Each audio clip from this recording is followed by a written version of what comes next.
अध्याय 697 शांति के नीचे छिपा खतरा। दोपहर की कार्रवाई के बाद 3.5 घंटे बीत चुके थे। रोहित और जीवित नागेश केइको के साथ अपनी घबराहट को शांत करने और कार्रवाई की अगली योजना बनाने के लिए सराय में थोड़े समय के लिए रुके थे। जहां तक मिशिमा नामक महिला की बात है, ये पहले ही पुष्टि हो चुकी थी कि वह पागल हो गई थी। इसका कारण वह अत्यधिक मानसिक तनाव था जिसे उसने कम समय में सहा था। उसे ठीक किया जा सकता है या नहीं, इस बारे में रोहित को परवाह नहीं थी, यह उसकी जिम्मेदारी नहीं थी। शांत कमरे में रोहित अकेला स्थिर बैठा था और शांति से घोस्ट चाइल्ड को देख रहा था जो कमरे में इधर उधर घूम रहा था।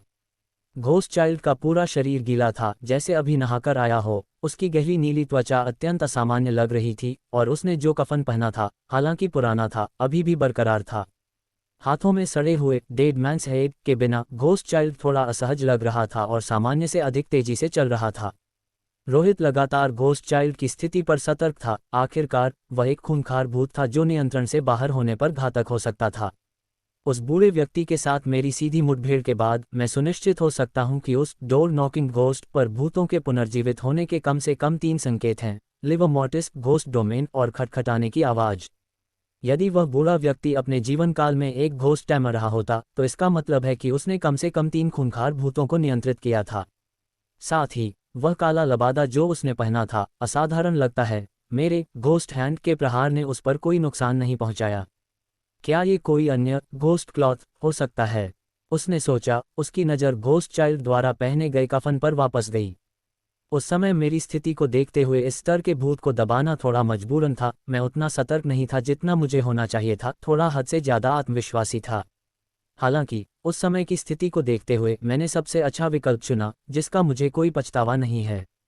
आखिरकार लकड़ी के बक्से के अंदर के निर्देशांक प्राप्त करने के लिए डोर नॉकिंग घोस्ट के संपर्क में आना और एक बार फिर खतरे का सामना करना अपरिहार्य था, रोहित ने मन ही मन सोचा। लगभग आधे घंटे बाद बाहर से नागेश की आवाज आई, मिस्टर रोहित, प्रेसिडेंट मिशिमा की ओर से सामान निर्दिष्ट स्थान पर पहुंचा दिया गया है। हम किसी भी समय ऑपरेशन शुरू कर सकते हैं।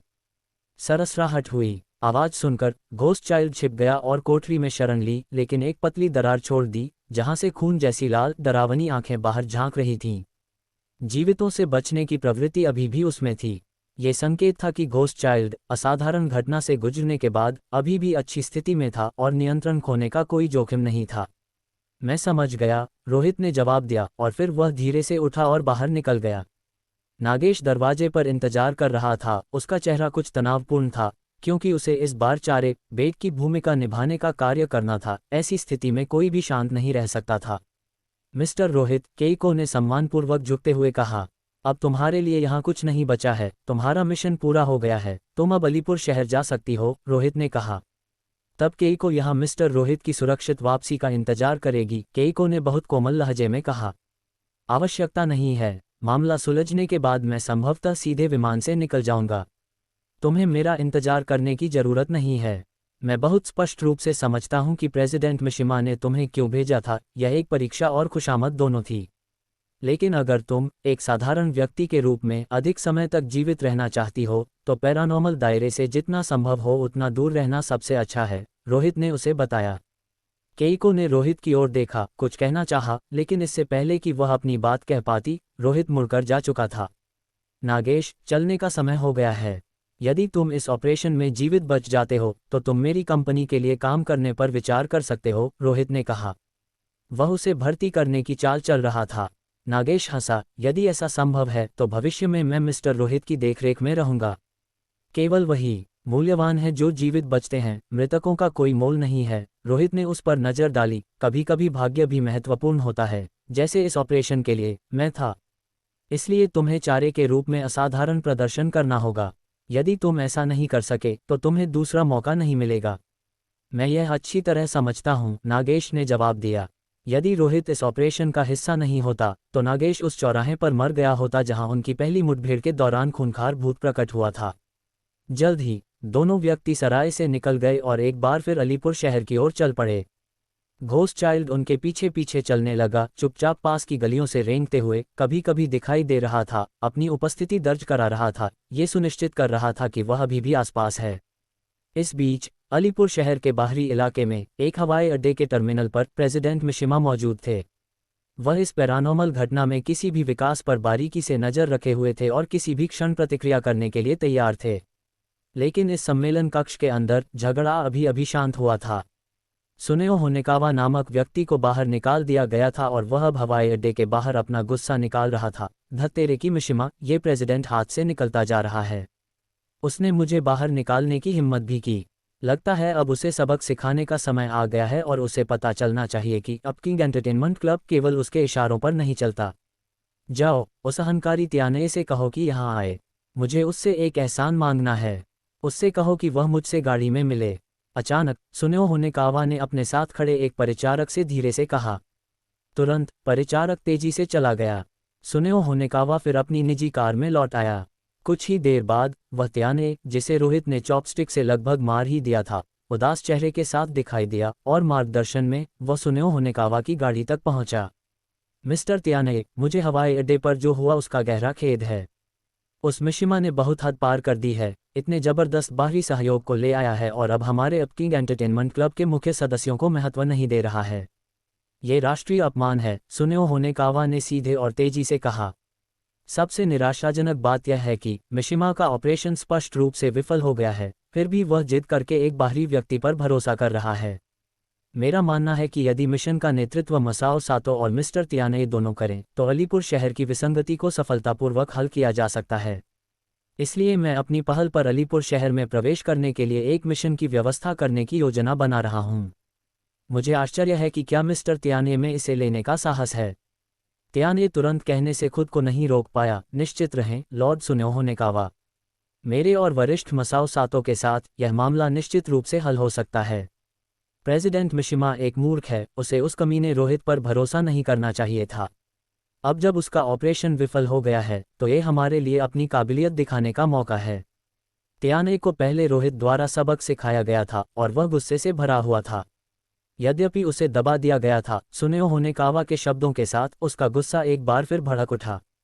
बहुत अच्छा, तो मैं बस मिशिमा के बिना एक तरफा व्यवस्था करूंगा, सुनेओ होनेकावा ने मुस्कुराते हुए कहा। कुछ और देर चर्चा करने के बाद त्याने आत्मविश्वास से भरकर गाड़ी से चला गया।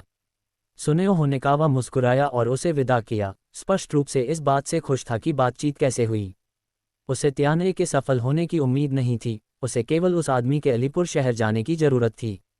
यदि रोहित सफल हो जाता तो सुनेओ होनेकावा सारा श्रेय ले सकता था, क्योंकि रोहित कार्य पूरा करने के बाद चला जाता और सुनेओ होनेकावा के साथ कहानी पर विवाद नहीं करता। लेकिन अगर चीजें विफल हो जाती तो मिशिमा को भुगतना पड़ता और सुनेओ होनेकावा की लापरवाह कार्रवाई को साहसिक समर्थन के रूप में देखा जाता। इस बीच दूसरी तरफ रोहित एक बार फिर अलीपुर शहर लौट आया था। हम पहुंच गए हैं, नागेश केइको के पास मौजूद सेलफोन को पकड़े हुए निर्धारित स्थान पर पहुंचा। सड़क के बीच में एक बड़ा संदूक रखा था। इसे हवाई माल से भेजा गया था, जिसके आगे एक अत्यंत खतरनाक क्षेत्र था जहां विमान भी दुर्घटनाग्रस्त हो सकते थे। उन्होंने वास्तव में कोई खर्च नहीं बचाया, रोहित ने टिप्पणी की, एक आदमी से ऊंचे संदूक को देखते हुए और उसे खटखटाया। वह बेहद भारी था। ऊपर एक उद्घाटन था, एक विशिष्ट अनुरोध के अनुसार। ये बूढ़े आदमी का शानदार ताबूत होना चाहिए, नागेश ने कहा। लेकिन यह इतना भारी है, हम इसे कैसे ले जाएंगे? क्या हमें मशीनरी की आवश्यकता होगी? इसे ले जाने की आवश्यकता नहीं है, यही काफ़ी है। रोहित की आंखें केंद्रित हो गईं। घोस्ट आई अचानक खुली। घोस्ट डोमेन फैल गया। अगले ही पल विशाल संदूक जमीन में धंस गया, केवल एक उद्घाटन बाहर रह गया। यदि कोई पास से गुजरते हुए गिर जाए और ढक्कन जल्दी बंद हो जाए तो वे अंदर जीवित फंस जाएंगे। रोहित इतने भारी संदूक को प्रभावित नहीं कर सकता था, लेकिन वह अन्य चीज़ों की स्थिति बदल सकता था। उसने फिर नज़र डाली। पास की इमारतों को बदल दिया गया। जाल के सामने एक छोटा कमरा दिखाई दिया जिसका दरवाजा संदूक के उद्घाटन के साथ पूरी तरह से संरेखित था। खटखटाना एक अभिशाप है, न कि केवल मारने का साधन। तुम इस रिकॉर्डिंग को अंदर सुनकर भूत को अपनी ओर खींचोगे, रोहित ने ठंडे स्वर में कहा जब उसने अपना सेलफोन नागेश की ओर उछाला। नागेश ने कुछ घबराहट के साथ इसे लिया। उसके चेहरे पर आश्चर्य की झलक थी। क्या यह ऐसा हो सकता है? रिकॉर्डिंग द्वारा फैलाया गया एक अभिशाप जो बदला लेने वाले भूत को यहाँ खींच रहा है। रोहित नहीं बोला, क्योंकि उसे इस रहस्य के उजागर होने का डर नहीं था। क्योंकि आज के बाद या तो नागेश या डोर नॉकिंग घोस्ट ही मौजूद रहेगा। यदि ऑपरेशन विफल हो गया और नागेश मर गया तो कोई भी डोर नॉकिंग घोस्ट के पैटर्न को नहीं जान पाएगा। दूसरी ओर, यदि नागेश जीवित रहा और डोर नॉकिंग घोस्ट को कैद कर लिया गया, तो ये हत्या का पैटर्न अपना मूल्य खो देगा और अब बदला लेने वाले भूतों को आकर्षित नहीं कर पाएगा। चलो तुरंत शुरू करते हैं। भूत को आने में कुछ समय लगेगा और ये तुरंत प्रभावी नहीं हो सकता है, इसलिए रिकॉर्डिंग बजाते रहो। मैं घोस्ट डोर नॉकर के तुम्हें मारने आने से पहले ये सब खत्म कर दूंगा, रोहित ने कहा। तो मैं सब कुछ मिस्टर रोहित पर छोड़ता हूँ। नागेश ने सड़क पर बने छोटे कमरे की ओर देखा, अपने दांत भींचे, रिकॉर्डिंग वाला मोबाइल फोन लिया और बहादुरी से अंदर चला गया। ठीक है, रोहित ने शांति से कहा। तुरंत नागेश अजीब तरह से रखे गए छोटे कमरे में चला गया। उसने उन लकड़ी की दीवारों को देखा जो गिरने के कगार पर कांप रही थीं, जैसे किसी घर का काटा गया कोई छोटा हिस्सा। बैठने के बाद नागेश ने फ़ोन चालू किया। उसके सामने एक ऑडियो फाइल के लिए प्ले बटन दिखाई दिया। उसने गहरी सांस ली। नागेश ने ऑडियो फाइल बजाई। धप धप धप, सुस्त, दमनकारी, एकदम घुटने का एहसास कराने वाली फ़ोन से खटखटाने की आवाज़ निकली। उस क्षण डोर नॉकिंग घोस्ट से संबंधित अभिशाप सक्रिय रूप से जारी किया गया था। केवल नागेश ही श्रोता था। रोहित घोस्ट चाइल्ड के साथ दूर हट गया, यह नहीं चाहता था कि आवाज़ से प्रभावित हो और डोर नॉकिंग घोस्ट द्वारा लक्षित हो जाए। हम अभी तक डोर नॉकिंग घोस्ट के घोस्ट डोमेन के दायरे में नहीं आए हैं, इसलिए फिलहाल ये सुरक्षित है। अब मुझे बस सबसे खतरनाक क्षण के आने का इंतजार करना है। उसने अवचेतन रूप से अपने हाथ के पिछले हिस्से को छुआ। त्वचा के नीचे एक आंख का आकार था। विफलता का जोखिम था, डोर नॉकिंग घोस्ट के घोस्ट डोमेन को अपने स्वयं के डोमेन के साथ दबाने में सक्षम न होना। लेकिन इसके विपरीत, यदि दमन सफल रहा, तो वह डोर नॉकिंग घोस्ट को उसके घोस्ट डोमेन से बाहर और जाल में खींच सकता था। इसलिए नागेश द्वारा दिया गया पिछला सुझाव संभव था, हालांकि अभी भी बहुत चुनौतीपूर्ण था। आखिरकार किसी भूत के घोस्ट डोमेन को दबाना कोई आम इंसान नहीं कर सकता। अधिकांश टैमर इसे सहन नहीं कर सकते, विशेष रूप से ये देखते हुए कि यह अलीपुर शहर के आधे हिस्से को कवर करता है। मुझे आशा है कि डेड मैन्स हेड बैलून घटना का स्रोत हमें परेशान करने नहीं आएगा, रोहित ने माथे पर बल डाला। यह उसकी सबसे बड़ी चिंता थी। वह भूत जिसने पहले ही डेड मैन्स हेड पहेली का एक टुकड़ा प्राप्त कर लिया था, वह अब डोर नॉकिंग घोस्ट से कम खतरनाक नहीं हो सकता था, शायद और अधिक अजीब हो गया हो। रोहित एक इमारत की छत पर खड़ा रहा, चुपचाप इंतजार कर रहा था। घोस्ट चाइल्ड नीचे एक अंधेरे कमरे में छिप गया, अपना सिर थोड़ा झुकाए पर्दों के पीछे छिप गया। उसकी लाल आंखें सड़क के बीच में उस छोटे कमरे को देख रही थीं जो बहुत दूर नहीं था। धप धप धप, अजीब खटखटाने की आवाज़ फोन से बजती रही। अकेले नागेश उस छोटे कमरे में बैठा था, मजबूरी में डर और बेचैनी को सह रहा था, सक्रिय रूप से अभिशाप को झेल रहा था। वह अपने सामने के दरवाजे को टकटकी लगाकर देख रहा था, क्योंकि किसी भी क्षण एक बूढ़ा व्यक्ति उस दरवाजे पर खटखटाने आ सकता था। यदि दरवाजा खड़खड़ाया तो वह निस्संदेह मर जाएगा। यहाँ तक कि शीर्ष घोस्ट टैमर भी बदला लेने वाले भूत द्वारा किए गए ऐसे भयानक हमले को सहन करने में सक्षम नहीं हो सकते थे। केवल एक मौका, वास्तव में एक भयानक काम। नागेश ने आह भरी, कुछ निराश दिखते हुए। उसका सिर झुका हुआ था, उसके चेहरे की त्वचा टुकड़ों में उखड़ने लगी, नीचे का घिनौना मांस दिखाई दे रहा था। जल्दबाजी में नागेश ने गिरा हुआ मांस उठाया और उसे वापस अपने शरीर पर चिपका दिया, खुद को टुकड़ों से जुड़े एक सामान्य व्यक्ति जैसा दिखने वाला बनाया, स्पष्ट रूप से एक जोशीला और कुछ हद तक सुंदर हाईस्कूल छात्र। लेकिन वास्तव में उसका शरीर पहले से ही भयानक स्थिति में था। वह एक जीवित इंसान की तुलना में एक द्वेषपूर्ण भूत जैसा दिखता था। क्षरण, इरोजन और खराब होता जा रहा है। क्या ये पिछले ऑपरेशन का परिणाम है? नागेश आराम से बहुत दूर था, फिर भी वह मुस्कुराने में कामयाब रहा। त्वचा को सिकोड़ने से चिपचिपाहट बढ़ सकती है और मांस को इतनी आसानी से गिरने से रोका जा सकता है। लेकिन अगर यह गिर भी जाता तो कोई बड़ी बात नहीं थी, वह बस इसे उठा सकता था और वापस चिपका सकता था। हालांकि जैसे जैसे द्वेषपूर्ण भूत का पुनरुद्धार तेज हुआ, उसका शरीर बिखरने के प्रति और अधिक प्रवण हो गया। यदि ऐसा जारी रहा तो वह जल्द ही एक सड़ती हुई, उखड़ती हुई लाश बन जाएगा, जिसे फिर कभी एक साथ नहीं जोड़ा जा सकेगा। धप धप धप, उसके कान के पास खटखटाने की आवाज़ नहीं रुकी और यह अभी भी उसके फ़ोन पर बज रही थी। भूत के अभिशाप को सहने के लिए बहुत साहस की आवश्यकता थी, न कि इस समय के दौरान मानसिक पीड़ा का उल्लेख करना जो घातक थी। केइको, मिशिमा नाम की महिला, भूत की उपस्थिति को महसूस करने से पागल हो गई थी। जैसे जैसे समय बीतता गया, भयानक अजीबोगरीब घटना निर्धारित समय के अनुसार आने वाली थी। पास का आकाश धीरे धीरे काला हो गया, एक ठंडक छा गई और लाशों की सड़न वाली गंध हवा में तैरने लगी। डोर नॉकिंग घोस्ट का घोस्ट डोमेन आगे बढ़ रहा था, अब इधर आ रहा था। लेकिन घोस्ट डोमेन बहुत बड़ा था, वास्तविक भूत अभी तक नहीं पहुंचा था। फिर भी इसके प्रभाव पहले से ही प्रकट हो रहे थे। जल्द ही घोस्ट डोमेन ने भविष्यवाणी के अनुसार क्षेत्र को कवर कर लिया। उस क्षण रोहित ने फिर से अलीपुर शहर में प्रवेश किया, जो अनगिनत भयावहता को छिपाए हुए था। कुछ गड़बड़ है। हालांकि उसने गहराई से माथे पर बल डाला, कुछ अजीब महसूस किया। धुंधला आकाश बहुत साफ था। जो लोग पहले हवा में तैर रहे थे वे बिना किसी निशान के गायब हो गए थे, एक भी दिखाई नहीं दे रहा था। ऐसा लग रहा था कि डेड मैन्स हेड बैलून घटना हल हो गई थी। फिर भी वास्तव में रोहित का मानना था कि उसका भयावह अनुमान सच हो सकता है। भूत ने एक उपयुक्त डेड मैन्स हेड चुन लिया था।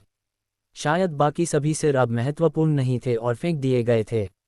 कोई भयानक भूत अस्तित्व में आ गया होगा। वर्तमान शांति एक हिमशैल आइसबर्ग के सिरे जैसी लग रही थी, जिसमें असली आतंक छिपा हुआ था और घात लगाए बैठा था। सड़ा हुआ डेड मैन्स हेड वास्तव में छीन लिया गया है। चारों ओर खोजने के बाद रोहित को अभी भी एक भी सिर नहीं मिला। यहाँ तक कि द्वेषपूर्ण भूत का सबसे महत्वपूर्ण सिर भी गायब हो गया था। यह इसके बारे में सोचने का समय नहीं है। चलो पहले डोर नॉकिंग घोस्ट से निपटने की कोशिश करते हैं।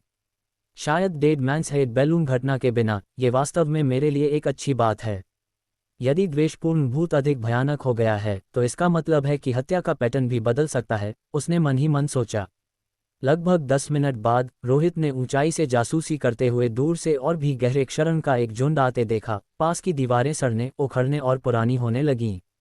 उस अंधकार के बीच एक काले रेट्रो शैली के लंबे कोट में एक बूढ़ा व्यक्ति, जिस पर मृत्यु के धब्बे थे और मृत खाली आंखें, धीरे धीरे उसकी ओर चला आ रहा था। यद्यपि वह धीरे धीरे चल रहा था, वह तेजी से निकट आ रहा था। यह एक अजीब घटना थी जो केवल घोस्ट डोमेन के भीतर होती थी, जहां पास की जगह प्रभावित होती थी। मेरा तुम्हें और घूमने देने का मन नहीं है, बूढ़े आदमी, तुम बहुत खतरनाक हो। चलो नंबर 7 मिडिल स्कूल के अनुभव को यहीं खत्म करते हैं। भले ही मुझे नहीं पता कि तुम कैसे मरे, तुमने हमें बहुत परेशानी दी है, इसलिए कृपया इस ताबूत में आज्ञाकारी रूप से लेट जाओ। रोहित ने खुद से बड़बड़ाया, उसकी अपनी जिद भी इस मिशन में भूमिका निभा रही थी। ये वही भयानक बूढ़ा व्यक्ति था जिसने उसके शांतिपूर्ण कैंपस जीवन को नष्ट कर दिया था और उसे भूत नियंत्रक बनने के अपरिवर्तनीय रास्ते पर डाल दिया था, जिससे उसके केवल 6 जीवित सहपाठी बचे थे। यदि उसने इसका ध्यान नहीं रखा तो रोहित ने सोचा कि उसे अपने बाकी जीवन में कभी शांति नहीं मिलेगी। क्या आप इस पैरानॉर्मल रहस्यमय कहानी के अगले भाग का अनुवाद चाहते हैं? अध्याय 698 कटा हुआ हाथ। डोर नॉकिंग घोस्ट का सामना दूसरी बार करते हुए रोहित घबराया हुआ नहीं था। उसने भूतों की उपस्थिति में जीवित रहने का अधिकार अर्जित कर लिया था, इसलिए उसे पहले जैसी हताशा महसूस नहीं हुई। बेशक उसका मानना था कि इस दुनिया में वास्तव में हताश करने वाले भूत जरूर मौजूद हैं, बस उसने स्वयं किसी ऐसे का सामना नहीं किया था। ये बहुत करीब है। छत पर खड़े होकर रोहित ने देखा कि पास की एक सड़क की इमारतें अंधेरे से नष्ट हो रही थीं, जहां लाशों के धब्बों से ढका वह भयानक बूढ़ा आदमी छिपा था। हालांकि ये घोस्ट डोमेन बहुत शक्तिशाली नहीं था। ये सामान्य लोगों और बिना अपने घोस्ट डोमेन वाले घोस्ट मास्टर्स को तो फंसा सकता था, लेकिन यह उसकी घोस्ट आई की जांच का सामना नहीं कर सका। ये घोस्ट पेंटेड दुनिया में रहने की तुलना में बहुत आसान था, इसलिए वह अपने मन में काफी आश्वस्त था। सेलफोन से खटखटाने की आवाज बजती रही। छोटे कमरे में नागेश को ठंडे पसीने आ रहे थे। उसका चेहरा पीला पड़ गया था, क्योंकि वह खौफनाक आवाज को घूर रहा था और सुन रहा था, मृत्यु के आने से पहले के क्षण एक पूर्ण यातना। वह भूत पास में है, वह आने ही वाला है। नागेश का शरीर भी कुछ महसूस कर पा रहा था और उसने अपना सिर थोड़ा एक दिशा में झुकाया। एक तीव्र बेचैनी तेजी से करीब आ रही थी। ये बेचैनी पहले से कहीं ज्यादा खराब थी, जैसे मौत सीधे उस पर झपट रही हो, अपरिहार्य। वह केवल चुपचाप इसे सहन कर सकता था। डटे रहो, तुम्हें मिस्टर रोहित पर भरोसा करना होगा और तुम्हें खुद पर भरोसा करना होगा। यदि तुम अभी भाग गए तो यह 4 एक बेट के रूप में इस छोटे कमरे में रहने से कहीं ज्यादा बुरा होगा। नागेश समझ गया था कि अगर वह डट नहीं पाया और भाग गया तो वह न केवल रोहित को नाराज करेगा, बल्कि एक्सोर्सिज्म क्लब के प्रेसिडेंट मिशिमा को भी नाराज कर देगा, और फिर भी वह सुरक्षित रूप से नहीं बच पाएगा। भूत अभी भी उसे निशाना बनाएगा और फिर शायद ही कोई उसे बचाने आएगा। स्पष्ट चेतना अत्यंत महत्वपूर्ण है। यह एक व्यक्ति को अपनी दुर्दशा को समझने में मदद करती है। लोग बस इस बात से डरते हैं कि आतंक के दौरान वे बिना सोचे समझे जल्दबाजी में काम करेंगे। उसके माथे पर ठंडे पसीने की बूंदें टपक रही थीं। वह जिस छोटे घर में था वहां की रोशनी भी धुंधली होती जा रही थी और उसके चारों ओर की दीवारें सिकुड़ने, पुरानी होने लगीं। अंत में सड़कर थोड़ा ढहने लगीं। जो दीवारें मूल रूप से सील थीं, वे अचानक टूट गईं और ढह गईं, और असमान अंतराल लगातार दिखाई देने लगे और फिर चौड़े होते गए। तब तक नागेश उन टूटी हुई दरारों के माध्यम से बाहर की स्थिति को मोटे तौर पर देख सकता था। बाईं ओर एक छोटी गली थी। उदास, दमनकारी, बेचैन करने वाला आतंक उस दिशा से आ रहा था। लेकिन इससे पहले कि वह और देख पाता, नागेश अचानक सख्त हो गया। उसके पूरे शरीर में एक सिहरन दौड़ गई। घर के बगल में कदमों की आवाज़ सुनाई दी। यद्यपि वे तेज नहीं थे, लेकिन वे बेहद भारी थे, कदम दर कदम, जैसे किसी चलते हुए शव द्वारा बनाए गए हों। और उसी समय वह परिचित गंध फिर से आई। भूत की गंध, अवर्णनीय, ठंडे और सड़ने के एहसास के साथ मिश्रित क्षय की एक हल्की दुर्गंध। क्या यह इतनी जल्दी आ गया? नागेश मुड़कर देखने लगा। उसकी आंखें सिकुड़ गईं। गहरे भूरे रंग की त्वचा और लाश के धब्बों वाला काले लबादे में बूढ़ा व्यक्ति आगे की ओर कदम दर कदम चल रहा था। घर के अंदर देख भी नहीं रहा था, बस नागेश के सामने एक प्रोफाइल दिखाई दे रहा था। वह उदासी से आगे बढ़ना जारी रखा। ऐसा लग रहा था कि वह सामने के दरवाजे की ओर मुड़ने का लक्ष्य बना रहा है। अगर यह वास्तव में अंदर आना चाहता है तो इस स्तर की दीवार भूत को बिल्कुल नहीं रोक सकती। नागेश का भय चरम पर था। उसे पता था कि वह एक वास्तविक भयानक भूत से 5 मीटर से भी कम दूरी पर था। उनके बीच बस टिश्यू पेपर जितनी नाजुक दीवार थी और अब छेदों से भरी थी, जिससे उसे उस भयानक आकृति को करीब आते देखने का स्पष्ट मौका मिल रहा था। एक बार जब ये दरवाजे के पास आ गया तो भूत का हमला शुरू हो जाएगा। ये घातक था। जीवन या मृत्यु इसी क्षण पर टिकी थी। नागेश के पास डोर नॉकिंग घोस्ट के हमले से बचने का कोई तरीका नहीं था। उसकी सारी उम्मीदें उससे कुछ ही दूरी पर मौजूद रोहित पर टिकी थीं। योजना निर्दोष है और भूत एक बार फिर प्रकट हो गया है, छत पर खड़े रोहित ने कहा। उसका चेहरा काला पड़ गया था। उसके भीतर सोई हुई घोस्ट टाइप बेचैनी से हलचल कर रही थी। वह जिस घोस्ट डोमेन के अधिकतम स्तर को खोल सकता था वह 5वां था, जबकि छठे के लिए 8 टोन म्यूजिक बॉक्स के अभिशाप की आवश्यकता थी। हालांकि ये देखते हुए कि वह चौथे स्तर पर डोर नॉकिंग घोस्ट के डोमेन से आसानी से बच गया था, इस घोस्ट डोमेन को पूरी तरह से दबाने के लिए शायद तीसरा या चौथा स्तर पर्याप्त होगा। यह अभी भी उसकी सहनशक्ति के भीतर था। अभी समय नहीं हुआ है, मुझे तब कार्य करना चाहिए जब भूत खटखटाने के लिए दरवाजे पर पहुंचे, उसने सोचा। रोहित ने घोस्ट डोमेन का उपयोग करने में जल्दबाजी नहीं की। यह डर था कि समय से पहले कार्य करने से भूत की स्थिति में बदलाव हो सकता है या कोई अज्ञात अलौकिक शक्ति आकर्षित हो सकती है। तो योजना सफल होगी या नहीं, ये थोड़ा भाग्य की बात थी। डेड मैन्स हेड बैलून अभी तक दिखाई नहीं दिया है। ऐसा लगता है कि वह भूत गायब हो गया है। ऐसा लगता है कि उस सड़े हुए डेड मैन्स हेड को प्राप्त करने के बाद इसमें कुछ बदलाव आया है। उम्मीद है कि यह बाद में परेशानी पैदा नहीं करेगा, अन्यथा ये ऑपरेशन फिर से विफल हो जाएगा, उसने मन ही मन बुदबुदाया। वह चिंतित था क्योंकि वह जानता था कि वह सड़ा हुआ डेड मैन्स हेड कितना दुर्जय था। रोहित को लगा कि यदि वह निशाना बन गया तो उसे निश्चित रूप से अपने स्वयं के घोस्ट डोमेन को दबाना होगा, जो डोर नॉकिंग घोस्ट को रोकने की उसकी क्षमता को प्रभावित करेगा। मैं घोस्ट चाइल्ड को अन्य भूतों के प्रकट होने से बचाने के लिए छोड़ दूंगा। एक महत्वपूर्ण क्षण में यह मोर्चा ले सकता है। घोस्ट कफन के संरक्षण के साथ इसे अधिकांश भूतों के खिलाफ थोड़ी देर तक टिके रहना चाहिए, जब तक कि वे विशेष रूप से अक्षम्य न हों। रोहित के विचार स्पष्ट थे और उसकी निगाहें डोर नॉकिंग घोस्ट पर टिकी थीं, जो धीरे धीरे दरवाजे की ओर बढ़ रहा था। भूत जल्द ही दरवाजे पर पहुंचा, लेकिन नागेश के दरवाजे पर एक गड्ढा था जिसके अंदर एक खुला सोने का संदूक पड़ा था, जो एक जाल बना रहा था। ये जाल बहुत सरल था, इतना सरल कि एक मूर्ख भी इसे पहचानने और इसमें कदम न रखने से बच सकता था। लेकिन भूत अलग होते हैं। भूत मारने के लिए एक निर्धारित पैटर्न का पालन करते हैं और उन्हें समझने के बाद उनके कार्यों का अनुमान लगाया जा सकता है। डोर नॉकिंग घोस्ट अपनी कठोर चाल के साथ आगे बढ़ता रहा और जल्द ही दरवाजे पर पहुंचा। हालांकि ये भयानक लाश के धब्बों वाला भूत जाल में नहीं गिरा। गड्ढा स्पष्ट रूप से वहां था, लेकिन इसके ऊपर एक रास्ता बन गया था जिसने इसे पूरी तरह से ढक लिया और बड़े संदूक को अस्पष्ट कर दिया, जैसे कि वह गायब हो गया हो। रोहित जानता था कि संदूक वहीं था, जाल वहीं था, बस इतना था कि घोस्ट डोमेन वास्तविकता से हट गया था। चूंकि भूत अपने स्वयं के डोमेन में था, ये वास्तविक दुनिया के साथ बातचीत नहीं कर सकता था। यही कारण है कि कोई भी चौराहा नहीं होने की ऐसी घटना हुई। उसे जो करना था वह भूत को जीवितों की दुनिया में वापस लाना था, इसलिए दमन आवश्यक था। ये शुरू हो गया है। अचानक भयानक लाश के धब्बों वाले बूढ़े व्यक्ति के पैर अंततः रुक गए। काले लबादे की आस्तीन थोड़ी हिली और एक कठोर हाथ ऊपर उठाया गया। डोर नॉकिंग घोस्ट की हत्या की कार्रवाई शुरू हो गई। यदि भूत इस दरवाजे पर खटखटाता और कमरे में केवल नागेश होता तो मौत निश्चित थी। यदि अधिक लोग होते तो शायद उनके पास पहली खटखट के साथ किसी और को मारने का मौका होता। इस क्षण भूत को दबाया नहीं जा सकता था। कम से कम रोहित अपनी वर्तमान स्थिति में ऐसा नहीं कर सकता था, लेकिन घोस्ट डोमेन की केवल एक प्रतियोगिता में वह कई बार नहीं हारा था। उसने सोचा, ये क्षण एक उपयुक्त अवसर था। तुरंत घोस्ट आई खुली। बिना किसी हिचकिचाहट के 3 परत का घोस्ट डोमेन ऊपर आ गया। लाल रोशनी उसके चारों ओर तेजी से फैल गई, धुंधला आकाश गायब हो गया और उसके घोस्ट डोमेन द्वारा प्रतिस्थापित होने लगा। यह एक जोरदार आक्रमण था। रोहित के घोस्ट डोमेन को किसी किण्वन की आवश्यकता नहीं थी। एक बार सक्रिय होने के बाद ये केवल 1 या 2 सेकंड में एक शहर में फैल गया, जो एक बड़ा लाभ था। घोस्ट डोमेन का प्रसार घोस्ट आई के दृश्य जितना ही तेज था, जो इसे एक अत्यंत अनूठा और चरम रूप का भूत बनाता था। हालांकि डोर नॉकिंग घोस्ट का घोस्ट डोमेन प्रतिरोध कर रहा था, जिससे कवर करने की गति धीमी हो गई, लेकिन अंत में इसने डोर नॉकिंग घोस्ट के पास के क्षेत्र को घेर लिया और सीधे उसे फंसा लिया। लेकिन जैसे ही लाल घोस्ट डोमेन भयानक भूत के पास पहुंचा, ये लुप्त होने लगा, जैसे बूढ़ा हो रहा हो, सड़ रहा हो। इस बूढ़े व्यक्ति के पास एक अनदेखी अलौकिक शक्ति थी जिसने घोस्ट डोमेन के आक्रमण और प्रगति में हस्तक्षेप किया। इसकी सीमा बड़ी नहीं थी, लेकिन उस जाल के आकार से अधिक होने के लिए काफी थी। आखिरकार एक संदूक का अंतर कितना बड़ा हो सकता है।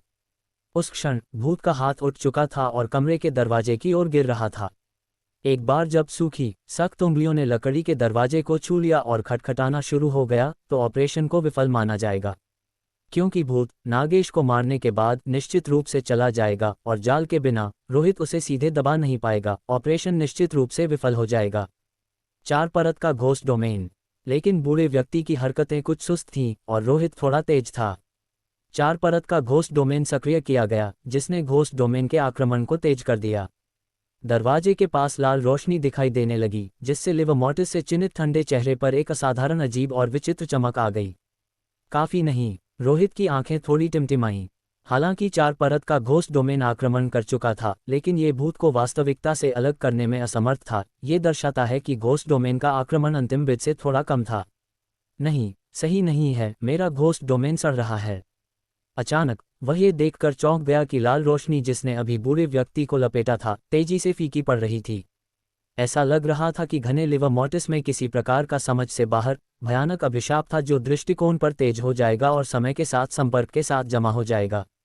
यह सुनीता के घोस्ट फेस के विलाप जैसा था। शायद सबसे भयानक खतरा खटखटाना नहीं, बल्कि यह सड़ने वाला अभिशाप है, रोहित ने सोचा, ठंडक महसूस करते हुए। फिर भी बिना किसी देरी के 5 परत का घोस्ट डोमेन सक्रिय किया गया। यह उस समय उसके द्वारा सहन किया जा सकने वाला घोस्ट डोमेन का अधिकतम स्तर था, जो वास्तविकता से कुछ कम दुष्ट भूतों को निर्वासित करने में सक्षम था। हालांकि स्थायी रूप से नहीं, क्योंकि वे अंततः वापस आक्रमण करेंगे।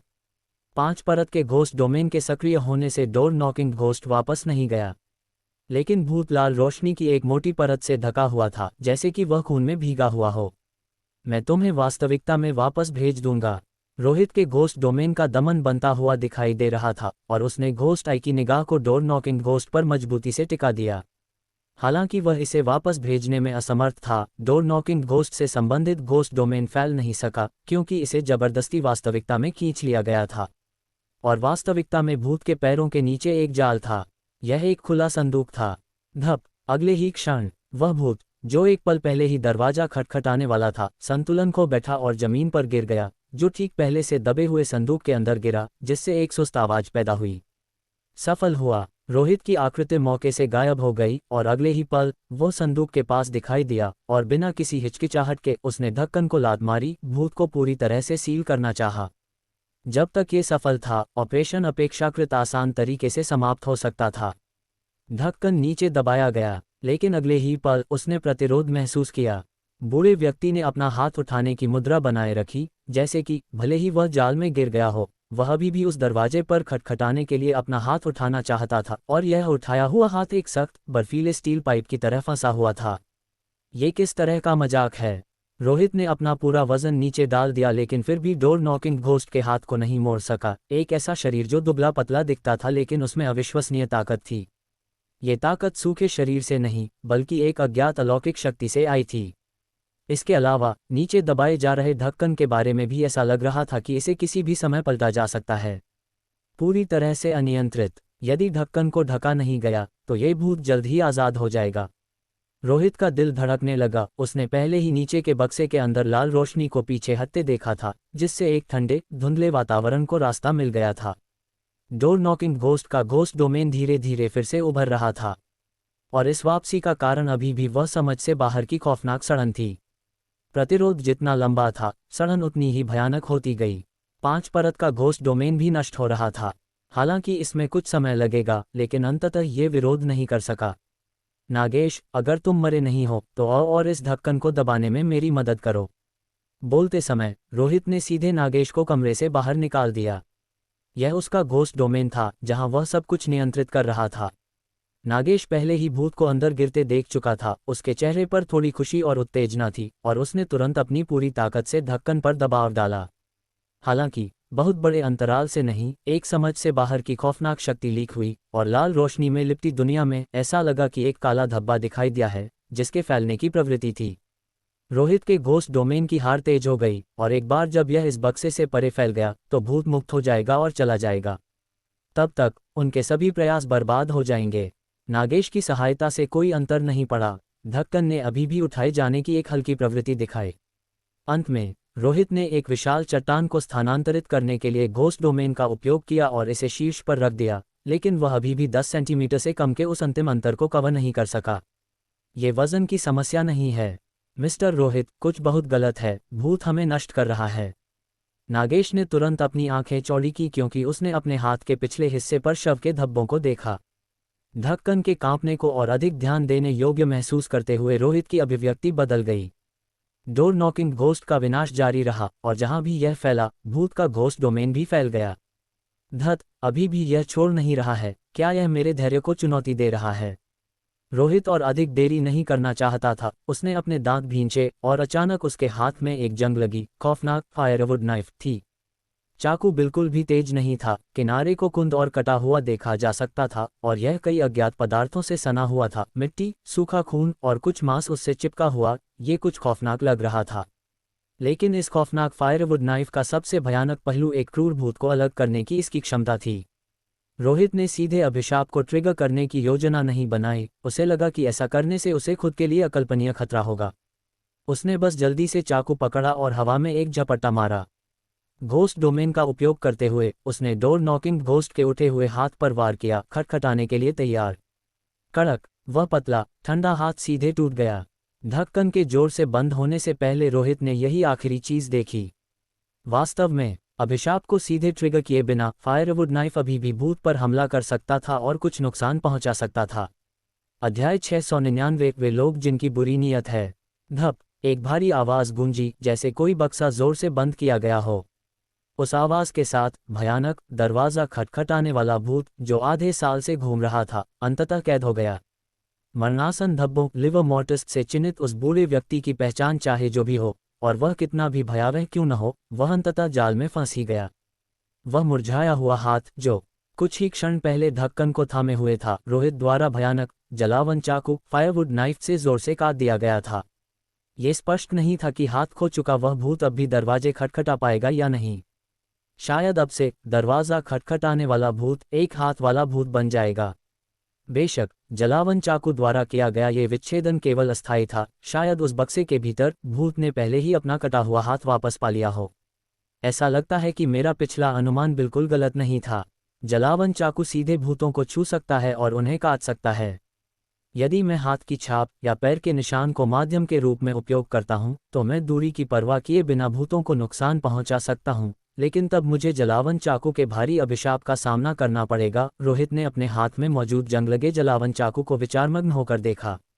नागेश ने भी रोहित के हाथ में मौजूद अजीब वस्तु देखी थी। उसकी आंखों में सदमा था, क्योंकि उसने भी भूत का हाथ कटते हुए देखा था।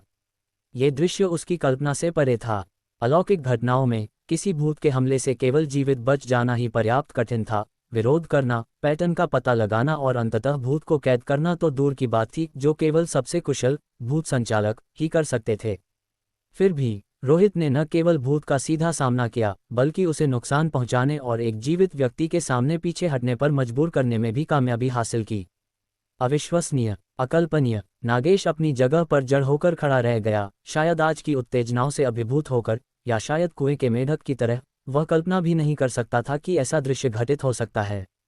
रोहित ने विचार करते हुए और अपनी स्थिति की जांच करते हुए सोचा, फिलहाल मुझे अपने आप में कुछ भी गलत नहीं मिला है, सब कुछ काफ़ी सामान्य लग रहा है। क्या इसे भुगतने का कोई परिणाम नहीं है? या क्या मेरी वर्तमान स्थिति जलावन चाकू के उपयोग की लागत को सहन कर सकती है? या शायद गुप्त अभिशाप अभी तक उभरा नहीं है और इसे पकने में कुछ समय चाहिए।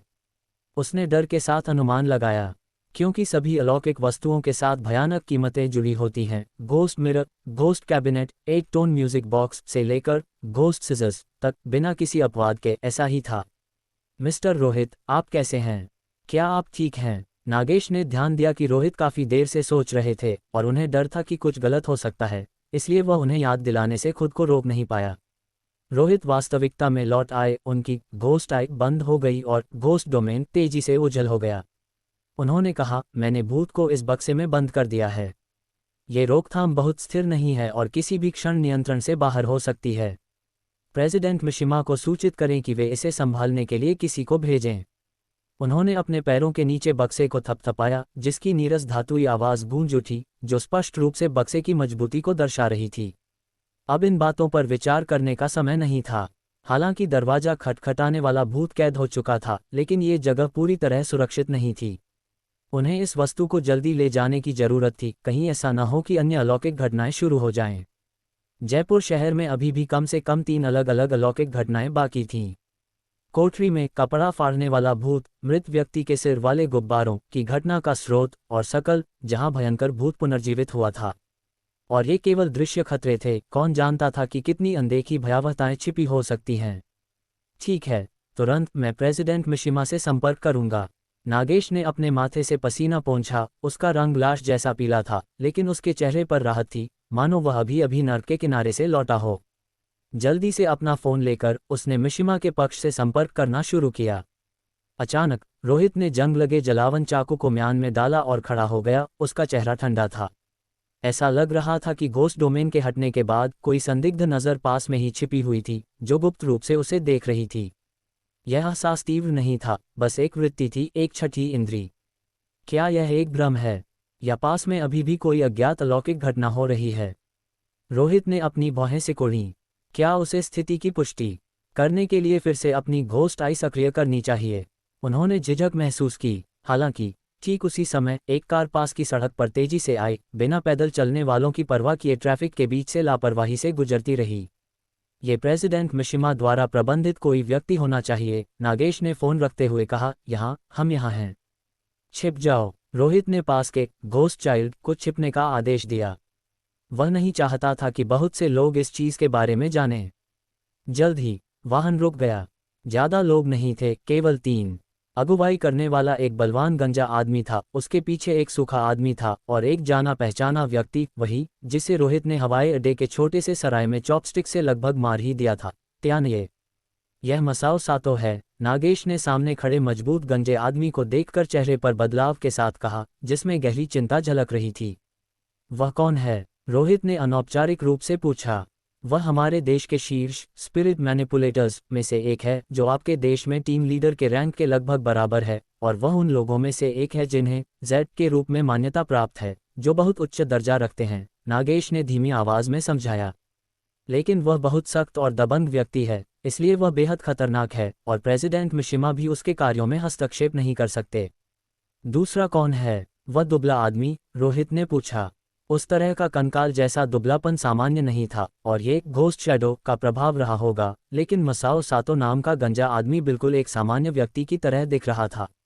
उस समय कार से उतरे 3 लोग करीब आए, और मसाओ सातो ने मुस्कुराते हुए अभिवादन किया। मिस्टर रोहित, आपसे मिलकर मुझे सम्मान मिला है। आपने इस बार बहुत अच्छा काम किया है। प्रेसिडेंट मिशिमा ने आपको यह मामला संभालने के लिए कहकर बहुत सही चुनाव किया है। आपने कड़ी मेहनत की है, इसलिए अब से बाकी काम हम तीनों पर छोड़ दें और मिस्टर रोहित वापस जाकर मिस केइको की देखभाल का आनंद ले सकते हैं। उसके साथ ही उसकी नज़र रोहित के पैरों के पास रखे बक्से पर टिक गई।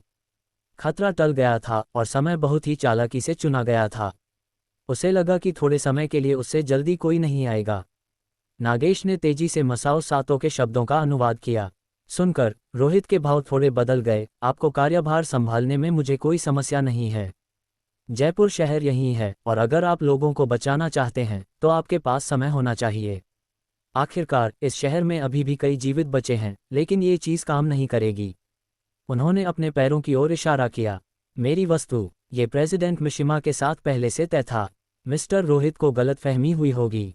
यहाँ सब कुछ एग्जोर्सिज्म क्लब का है, जिसमें वह बक्सा भी शामिल है। मुझे उम्मीद है कि मिस्टर रोहित मेरे लिए मुश्किलें पैदा नहीं करेंगे। आखिरकार हम मिस्टर रोहित का बहुत सम्मान करते हैं और आपके भुगतान में एक पैसा भी कम नहीं किया गया है। मसाओ सातो ने सौम्यता से जवाब दिया, अभी भी मुस्कुराते हुए। लेकिन महत्वपूर्ण वस्तुएं जो समझौते का हिस्सा नहीं थीं, उन्हें बिना किसी कारण के नहीं ले जाया जा सकता। हालांकि गंजे आदमी ने विनम्रता से और यहाँ तक कि मुस्कान के साथ बात की, लेकिन उसकी आंखों ने एक खतरनाक चेतावनी दी, जैसे कोई डरावना अपराधी किसी सामान्य व्यक्ति को धमका रहा हो। उसके शब्द ठीक थे, लेकिन लहजा गलत था। मैं बात को घुमाने वालों में से नहीं हूँ, और मैं कूटनीतिक होने में बहुत अच्छा नहीं हूँ। स्कूल के बाद से मुझे समाज द्वारा कभी दबाया नहीं गया है, और मेरा मिजाज खराब है। तो आप मुझे मुस्कुराते हुए मिस्टर रोहित कह सकते हैं, लेकिन मैं केवल आपको ठंड से डांट सकता हूँ, आपको कमीना कह सकता हूँ, रोहित ने बर्फीले और अचानक लहजे में कहा। आप ये चीज़ चाहते हैं? अपनी जान जोखिम में डालकर इसे ले लो।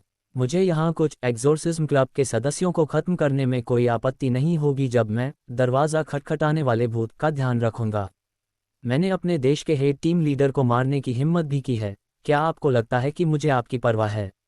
रोहित के शब्दों को सुनकर नागेश ने महसूस किया कि उसने जिस तनाव को शांत किया था वह फिर से भड़क गया। उसने रोहित को देखा, उसका मुंह थोड़ा हिल रहा था। अगर उसने इन शब्दों का अनुवाद किया तो दोनों पक्षों के बीच लड़ाई शुरू हो सकती थी। लेकिन उसके पास कोई विकल्प नहीं था। उसने खुद को तैयार किया और अनुवाद किया। मसाओ सातो मूर्ख नहीं था। वह आवाज़ के लहजे से अंदाज़ा लगा सकता था कि क्या कहा जा रहा था। जैसे ही शब्द निकले, मसाओ सातो का चेहरा सख्त हो गया और उसकी मुस्कान फीकी पड़ने लगी, जिसके बाद रोहित पर एक भयावह नज़र डाली गई, जो उसकी टिप्पणी से क्रोधित लग रहा था। तुम कमीने, तुम्हारी हिम्मत कैसे हुई मिस्टर मसाओ सातो से इस तरह बात करने की? पास खड़े त्याने ने गुस्से में चिल्लाया। जिस आदमी के हाथ में खुद उसकी जान नहीं है, उसे बोलने का कोई अधिकार नहीं है, इसलिए चुप रहो वरना मैं तुम्हें इस दुनिया से गायब कर दूंगा। रोहित ने त्याने की ओर देखा, जिसमें शून्य सहनशीलता थी। उसने पिछली बार एग्जोर्सिज्म क्लब की गरिमा के लिए उसे बख्श दिया था, लेकिन गरिमा केवल एक बार दी जा सकती है, दूसरी बार देने से उसका मूल्य गिर जाता है। यदि वाकई में लड़ाई होती तो रोहित इस आदमी को सबक सिखाने में संकोच नहीं करता। हालांकि त्याने अहंकारी था, लेकिन वह मूर्ख नहीं था। उसने रोहित की हर घोस्ट आई की ठंडी घूरन महसूस की, जैसे कि अगले ही पल कुछ भयानक होने वाला हो। इस समय वह बोलने की हिम्मत नहीं कर पाया, मसाओ सातो के समर्थन के बावजूद। हालांकि मसाओ सातो ने त्याने को रोकने के लिए अपना हाथ बढ़ाया। वह उग्र रूप का था, लेकिन लापरवाह नहीं था। जल्दबाजी न करें, दूसरा पक्ष रोहित है, जिसे घोस्ट आइज के नाम से जाना जाता है, और आपका रवैया केवल और अधिक अपमानजनक लगेगा। मसाओ सातो ने रोहित को परखते हुए थोड़ा आंखें सिकुड़ी। वह एक खतरनाक आदमी है। उसने भी रोहित से निकलने वाली खतरनाक आभा को महसूस किया, लेकिन वह मुद्दा नहीं था। मुद्दा यह था कि इस व्यक्ति ने 2 बार कार्रवाई की थी, 2 बार दरवाजा खटखटाने वाले भूत को आकर्षित किया था। मसाओ सातो की योजना के अनुसार वह रोहित के कमजोर होने का फायदा उठाना चाहता था, बक्सा वापस लेना चाहता था और खुद ही अलौकिक घटना को हल करने का श्रेय लेना चाहता था। रोहित के बारे में मसाओ सातो की संघर्ष शुरू करने की कोई योजना नहीं थी। हालांकि उसने रोहित से ऐसे मुखर और अहंकारी रवैये की उम्मीद नहीं की थी। रोहित अधीर हो गया। अगर तुम मेरे साथ लड़ाई नहीं करना चाहते हो तो जहां से आए हो वहीं वापस चले जाओ और मेरे रास्ते में मत आओ। तुम्हारे लिए मेरी सहनशीलता सीमित है, और शायद अगले ही पल मेरा मिजाज खराब हो जाए और मैं तुम सबको मिटा दूं। तब मैं बस प्रेसिडेंट मिशिमा को बता दूंगा कि आप एक अलौकिक घटना में मारे गए, वैसे भी किसे पता चलेगा। उस समय मसाओ सातो हंसा, एक ठंडी भयावह हंसी, जब उसने रोहित के पैरों के पास बक्से को देखा, मानो कोई निर्णय ले रहा हो। मिस्टर रोहित, कृपया शांत हो जाएं, हमारे बीच इतनी गहरी दुश्मनी तो नहीं है ना? चूंकि मिस्टर रोहित की योजनाएं हैं, हम केवल मिस्टर रोहित की इच्छाओं का पालन कर सकते हैं। इसके अलावा हम सिर्फ एक काम करने आए हैं, आपके प्रति कोई दुर्भावना नहीं रखते। आइए दिखावा करें कि वह पिछली घटना कभी हुई ही नहीं थी। अभी मुझे इस शहर में स्थिति का आकलन करने की आवश्यकता है, इसलिए आज का मामला यहीं समाप्त करते हैं और हम चलते हैं। उसने समझौता करने और पीछे हटने का फैसला किया। माफ़ी मांगने के बाद मसाओ सातो ने बाकी दोनों को अपनी कार की ओर ले लिया। कितना घिनौना आदमी है, बिना मेहनत किए फ़ायदा उठाना चाहता है, ये सोचे बिना कि उसके पास क्षमता है या नहीं। रोहित ने उन्हें बिना कोई कदम उठाए जाते देखा। यह ऐसा नहीं था कि वह डर गया था, लेकिन स्थिति उस बिंदु तक नहीं पहुंची थी जहां कार्रवाई आवश्यक थी। फिर भी रुख दृढ़ होना चाहिए था, क्योंकि पीछे हटने का मतलब हारना होता। कार के अंदर मसाओ सातो का चेहरा विशेष रूप से गंभीर लग रहा था। हालांकि उसने पीछे हटने का फैसला किया था, लेकिन इसका मतलब यह नहीं था कि उसने अपना गौरव निगल लिया था, खासकर इसलिए कि रोहित ने उसे कुत्ता कहकर अपमानित किया था। तो तर्क ने उसे बताया कि उसे छोड़ना होगा। रोहित ने भयंकर भूत से लड़ने के लिए बहुत भारी कीमत नहीं चुकाई। यह एक अच्छा अवसर नहीं है, गाड़ी चला रहे दुबले पतले आदमी ने कहा। मुझे पता है, एग्जोर्सिज्म क्लब के भीतर मुझे और रोहित दोनों को जेड बनने की क्षमता के रूप में आंका गया था, लेकिन केवल एक ही जेड है, नागेश ने जवाब दिया। उसकी आंखें बंद थीं और उसका आंकड़ा अंधेरे में ढका हुआ था। मिस्टर नागेश भी निश्चित नहीं है कि वह उस रोहित को संभाल सकते हैं। त्यानये ने आश्चर्य से पूछा। नहीं, वह सिर्फ काम पर रखा गया व्यक्ति है। अगर मैं उसके खिलाफ जाता तो अंतिम परिणाम दो टूटे हुए जेड होते, इसलिए इसे यहीं रुकना होगा। मेरी रियायत मुझे नुकसान में नहीं डालती, नागेश ने समझाया। चूंकि हम इस बार अपना उद्देश्य पूरा नहीं कर सकते, इसलिए हम इस ऑपरेशन को व्यर्थ नहीं जाने दे सकते। आइए बस एक यादृच्छिक अलौकिक घटना का समाधान करें और वापस जाएं। कार रोको, यहाँ से जांच शुरू करते हैं। जल्द ही समूह उस चौराहे पर रुका जहां रोहित ने पहले घोस्ट कैंडल जलाई थी। 3 लोग कुछ देखने के इरादे से कार से बाहर निकले, लेकिन जल्दी ही उन्होंने कुछ असामान्य देखा। यह एक व्यक्ति था, सड़क पर अपनी पीठ घुमाकर चल रहा था। ऐसा लग रहा था कि वह किसी दूसरी सड़क पर जाने वाला है। रुको, त्याने नाम के आदमी ने जोर से चिल्लाया।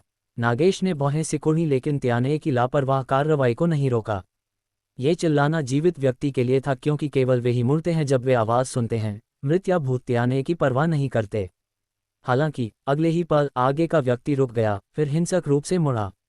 यह एक आधा सड़ा हुआ मृत व्यक्ति का सिर था, जिसकी आंखें डरावनी रूप से पीली थीं। मुंह के कोने थोड़े ऊपर की ओर थे, जैसे वे फटने वाले हों या जैसे कुछ बोलने वाला हो।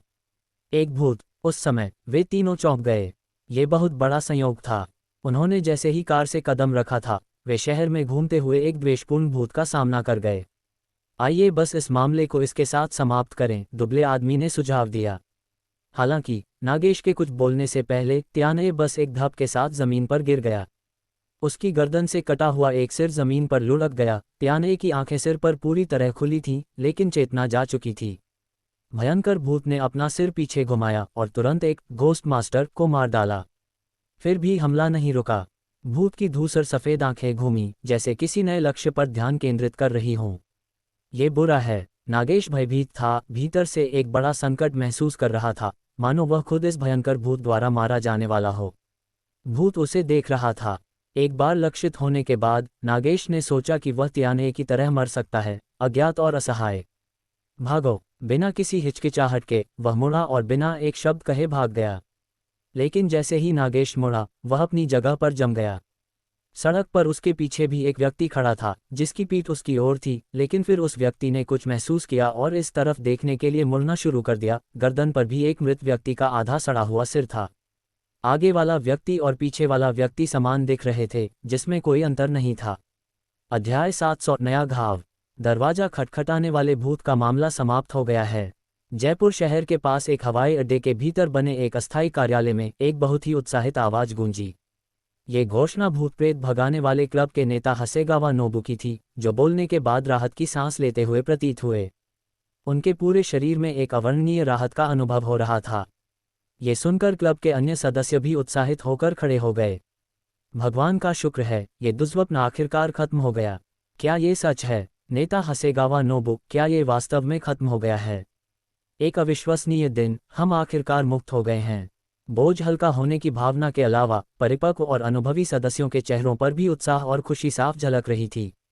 उसी समय अध्यक्ष मिशिमा भी पास के एक छोटे से कार्यालय से बाहर निकले। उनके चेहरे पर मुस्कान थी और वे बहुत अच्छे मूड में थे, क्योंकि नागेश का फोन आने के बाद उन्हें योजना की सफलता का अंदाजा पहले ही हो गया था। रोहित, जिसे उन्होंने बहुत बड़ी कीमत देकर आमंत्रित किया था, ने वास्तव में उन्हें निराश नहीं किया था। एक जटिल अलौकिक घटना जिसने उन्हें इतने लंबे समय से परेशान कर रखा था, वास्तव में एक ही दिन में सुलझ गई थी। ऐसी क्षमता भयानक रूप से मजबूत थी। अध्यक्ष, क्या हमें अब उत्सव का भोज तैयार करना चाहिए? हसेगावा नोबू ने पूछा। हमें तैयारी और आयोजन करना चाहिए, लेकिन अभी सबसे महत्वपूर्ण काम जयपुर शहर में प्रवेश करना और कुछ शेष कार्य पूरा करना है। नागेश के फोन कॉल में बहुत सारे विवरण थे। भूत की हिरासत अस्थिर है और इसके लिए सावधानीपूर्वक निरीक्षण और उसे वापस यहाँ लाने की आवश्यकता है, अध्यक्ष मिशिमा ने कहा। हालांकि वे खुश थे, फिर भी वे शांत और संयमित रहे। ठीक है, मैं तुरंत व्यवस्था करता हूँ, हसेगावा नोबू ने उत्तर दिया और तुरंत वहां से चले गए। लेकिन उसी क्षण क्लब का एक सदस्य बाहर से दौड़ता हुआ आया, अध्यक्ष मिशिमा के पास गया और उनके कान में कुछ फुसफुसाया। अध्यक्ष मिशिमा का मुस्कुराता चेहरा तुरंत गंभीर और उदास हो गया, जैसे वे बिना किसी आउटलेट के गुस्से को दबा रहे हों। लानत है, वह सुनेओ होनेकावा एक पूर्ण दुष्ट है। उसने वास्तव में रोहित को खोजने के लिए मासाओ सातो और अन्य लोगों को भेजा है।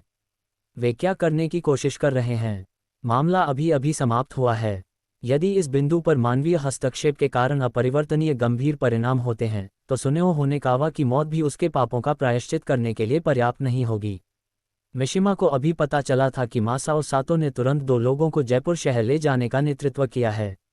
इससे उन्हें भारी बेचैनी महसूस हुई, क्योंकि मिशिमा जानते थे कि सुनेओ होनेकावा के कार्यों का लक्ष्य वह खुद थे। एक बार जब मासाओ सातो रोहित से दरवाजा खटखटाने वाले भूत को प्राप्त कर लेते, तो जयपुर शहर के संचालन का श्रेय संभवतः पूरी तरह से उन्हें दे दिया जाता और इस संचालन के खर्च के लिए भी उन्हें जवाबदेह ठहराया जा सकता था। लेकिन केवल यही बात नहीं थी जिसने मिशिमा को नाराज किया। उन्हें इस बात पर गुस्सा आया कि सुनेओ होनेकावा की अदूरदर्शिता और स्वार्थी कार्यों के कारण वे किसी ऐसे व्यक्ति को उकसा सकते हैं जिसे उन्हें नहीं करना चाहिए था, और अल्पकालिक लाभ के लिए रोहित को फुसलाने और सहयोग करने की उनकी योजना को बर्बाद कर सकते थे। यह ऐसी मूर्खता है जिससे किसी को उल्टी आ जाए। तुरंत तैयारी करो, मैं जयपुर शहर जा रहा हूँ, अध्यक्ष मिशिमा ने बड़बड़ाते हुए आदेश दिया। अध्यक्ष, वहाँ अभी भी एक खतरनाक अलौकिक घटना है, क्लब के एक सदस्य ने तुरंत उन्हें याद दिलाया। चिंता मत करो, मासाओ सातो पहले ही जयपुर शहर में प्रवेश कर चुका है, और रोहित के वहां होने के कारण यदि कोई खतरा होता है तो वे इसे संभालने में सक्षम होने चाहिए। अब जब घोस्ट डोमेन चला गया है, तो साधारण लोग भी आसानी से शहर के क्षेत्र में प्रवेश कर सकते हैं।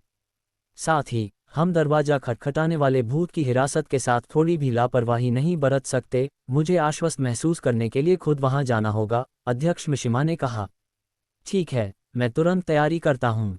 खुशखबरी को ज्यादा समय नहीं हुआ था कि मिशिमा के लिए एक और परेशानी खड़ी हो गई।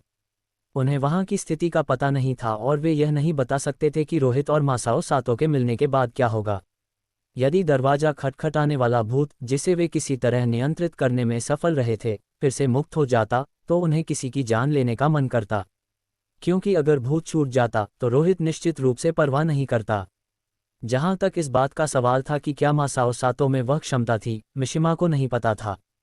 लेकिन अपने दिल में उन्हें लगा कि मासाओ सातो शायद रोहित जितने सक्षम नहीं थे। आखिरकार रोहित ने पूरी अलौकिक घटना को अकेले ही संभाला था। मिशिमा, केको, नागेश और मृत साकल सिर्फ अतिरिक्त लोग थे। सीधे शब्दों में कहें तो तोप का चारा।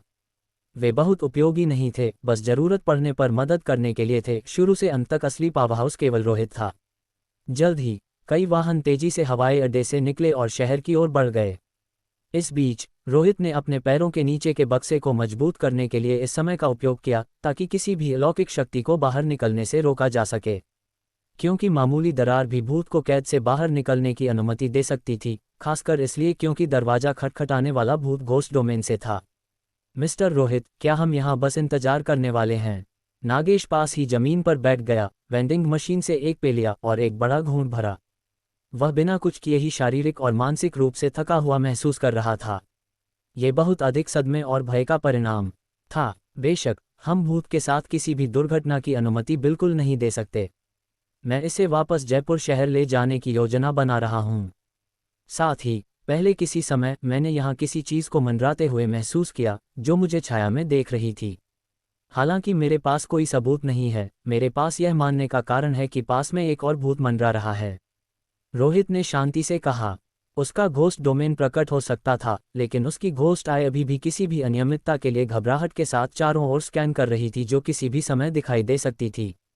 इस बीच घोस्ट चाइल्ड भी पास ही घूम रहा था। रोहित ने उसे एक नया आदेश दिया था, यदि उसे कोई भूत मिले तो तुरंत उसके पास दौड़कर आए। इसलिए यदि घोस्ट चाइल्ड अचानक दौड़ता हुआ आता तो इसका मतलब होता कि उसे एक भूत मिल गया है। यह एक अच्छी चेतावनी के रूप में काम करेगा। मुझे एक पे दो, रोहित ने अचानक कहा। नागेश एक पल के लिए रुका और फिर उत्तर दिया, मुझे बहुत खेद है, मैं बहुत लापरवाह था।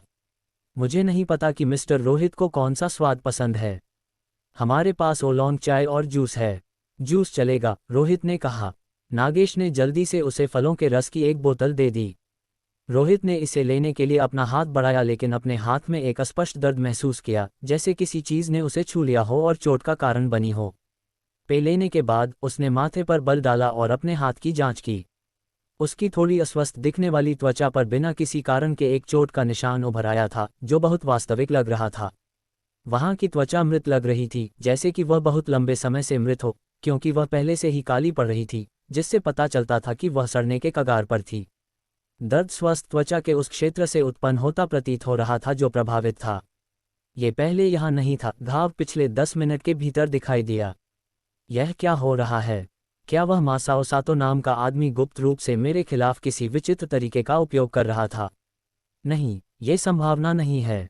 घाव घातक नहीं है। यदि मासाओ सातो कार्रवाई करता तो ऐसी मामूली कार्रवाई केवल संघर्ष को तेज करती और व्यर्थ होती। इसके अलावा इस घाव का स्थान बहुत अजीब है, ठीक उसी जगह जहां मैंने पहले दरवाजा खटखटाने वाले भूत को मारा था। ये सोचकर रोहित की अभिव्यक्ति और गंभीर हो गई। ये जंग लगी अशुभ फायरवुड नाइफ का एक दुष्प्रभाव था। यह कोई संयोग नहीं हो सकता था, अन्यथा ये बहुत सुविधाजनक था। मृतकाली मांस हड्डी में गहरा जाती हुई प्रतीत हो रही थी, दूसरी तरफ भी दिखाई दे रही थी।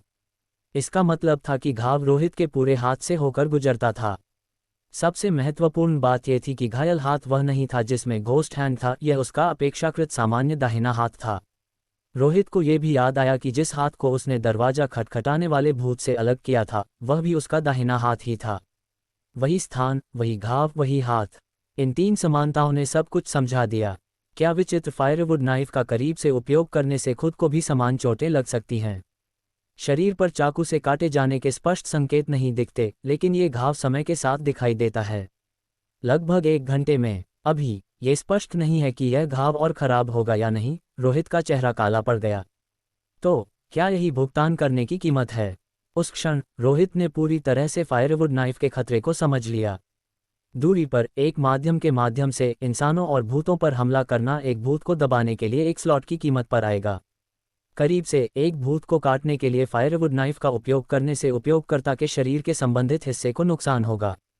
नुकसान की गंभीरता इस बात पर निर्भर करेगी कि आप भूत को कहाँ मारते हैं। हाथों और पैरों को सहन किया जा सकता है, लेकिन सिर।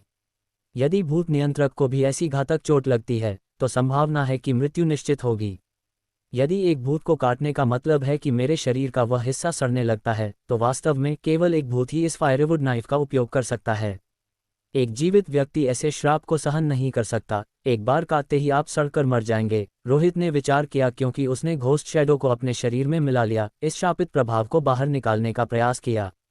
केवल एक भूत ही भूत से लड़ सकता है। ये कहावत आज तक नहीं बदली है। यदि फायरवुड नाइफ का श्राप शरीर पर दिखाई देता है तो अन्य भूतों की क्षमताएं इससे निपटने में सक्षम होनी चाहिए। अध्याय 701 भीड़ में घुलमिल जाने वाली चीज। आधे घंटे बाद अध्यक्ष मिशिमा भूत प्रेत भगाने वाले क्लब एक्सेसिज्म क्लब के सदस्यों के साथ उस स्थान पर पहुंचे जहां रोहित और नागेश थे। इस समय उन्होंने देखा कि रोहित पास की एक छत पर बैठा है, जो अपने आसपास के वातावरण का अवलोकन कर रहा है और गहरी सोच में डूबा है। उसकी स्थिति काफी अच्छी लग रही थी, उसकी नज़रें ठंडी और तीक्ष्ण थीं, बाकी सब पहले जैसा ही था। वह अभी भी एक साधारण चेहरे वाला युवक ही दिख रहा था। यदि कोई केवल उसके स्वरूप से न्याय करता और उसे सड़क पर चलते हुए देखता तो कोई भी विश्वास नहीं करता कि वह एक शीर्ष स्तर का स्पिरिट मैनिपुलेटर, आत्मा नियंत्रक है। मिस्टर रोहित, अध्यक्ष मिशिमा ने सम्मान और कृतज्ञता दिखाने के लिए थोड़ा झुककर अभिवादन किया। उन्होंने मन ही मन राहत की सांस ली। ऐसा लग रहा था कि मासाओ सातो और रोहित के बीच यहाँ कोई संघर्ष नहीं हुआ था। उसी क्षण रोहित ने अपना सिर थोड़ा घुमाया, उसकी नज़रें उदासीन और कुछ हद तक शत्रुतापूर्ण थीं। मासाओ सातो नाम का कोई व्यक्ति पहले मेरे पास आया था और मुझसे यह वस्तु सौंपने के लिए कह रहा था। क्या वह मासाओ सातो आपकी तरफ से भेजा गया था? अध्यक्ष मिशिमा का चेहरा सख्त हो गया। जैसा उन्हें डर था वैसा ही हुआ। मासाओ सातो का वहां आना, चाहे कारण कुछ भी हो, एक ऐसा कर्ज था जिसे रोहित निश्चित रूप से उनके ही खाते में डालेगा। मिस्टर रोहित, कृपया गलत न समझें। मासाओ सातो का आना मेरी सहमति से नहीं हुआ था। मुझे इसके बारे में बाद में पता चला, इसमें हमारे क्लब के कुछ आंतरिक मतभेद शामिल हैं। अध्यक्ष मिशिमा ने फिर झुककर कहा, मैं इस मामले के लिए मिस्टर रोहित से औपचारिक रूप से माफ़ी मांगने के लिए ही यहाँ भागा आया हूँ। उनके पीछे के सदस्यों ने भी माफ़ी में सिर झुका लिया। रोहित ने ऐसा दिखाया जैसे उसने उन्हें देखा ही नहीं, उसका चेहरा अभी भी ठंडा था। ताजिमा वाले पिछले मामले में मैं पहले ही आपको रियायत दे चुका हूँ। इस बार मासाओ सातो ने स्थिति का फ़ायदा उठाना चाहा। साफ कहूँ तो इसने मुझे नाराज़ किया है। मैं मासाओ सातो से निपटने में असमर्थ नहीं हूँ। मुझे बस अर्थहीन लड़ाई में अपनी ऊर्जा बर्बाद करना पसंद नहीं है। मेरी नज़र में वह कार्रवाई करने लायक भी नहीं है। सोने की राशि में 20 और जोड़ दें और सुनिश्चित करें कि यह बक्सा सुरक्षित रूप से जयपुर शहर पहुंचा दिया जाए। तब मैं मान लूंगा कि यह घटना कभी हुई ही नहीं थी। यदि आप ऐसा नहीं कर सकते तो मैं व्यक्तिगत रूप से इस आत्मा को छोड़ दूंगा और फिर आप लोगों को खुद इससे निपटना होगा। अध्यक्ष मिशिमा के माथे से तुरंत ठंडे पसीने छूटने लगे। जैसा सोचा था बिल्कुल वैसा ही हुआ। रोहित ने पहले ही ऐसे चरम विचार पाल लिए थे। ये तो बस संघर्ष के आगे न बढ़ने या किसी अन्य कारण से था कि यह क्रिया नहीं हुई। अन्यथा आज का दिन भूत प्रेत भगाने वाले क्लब के लिए सबसे काला दिन बन जाता। अत्यंत आभार। बिना किसी और बातचीत के और मोलभाव की कोई गुंजाइश छोड़े बिना अध्यक्ष मिशिमा ने बिना किसी हिचकिचाहट के सहमति दे दी। ये सौदा पूरा हुआ। अब मैं यहाँ नहीं रुकना चाहता। मुझे वापस ले जाने के लिए एक चार्टर्ड फ्लाइट की व्यवस्था करें। रोहित ने छत से नीचे कूदते हुए कहा और मजबूती से जमीन पर उतरा। अध्यक्ष मिशिमा ने तुरंत कहा, क्या मिस्टर रोहित कृपया एक पल और रुक सकते हैं? क्या कुछ और है? रोहित ने पूछा। अध्यक्ष मिशिमा ने कहा, भूत प्रेत भगाने वाले क्लब ने मिस्टर रोहित के लिए एक भोज तैयार किया है और यदि आप इसमें शामिल हों तो हमें बहुत सम्मान मिलेगा। इसके अलावा कुछ तैयारियों में थोड़ा समय लगेगा। ये कहने के बाद उनकी दृष्टि जमीन में धन से बक्से की ओर गई। उन्हें बक्से को मजबूत करने और उसे बाहर ले जाने की आवश्यकता थी, जिसे थोड़े समय में नहीं किया जा सकता था। इसमें कितना समय लगेगा? रोहित ने समय देखते हुए पूछा। उसे आज आधी रात से पहले जयपुर शहर लौटना था, क्योंकि घोस्ट कैबिनेट के साथ सौदे की समय सीमा नज़दीक आ रही थी। यदि वह वहां नहीं पहुंचता तो कुछ अप्रत्याशित हो सकता था।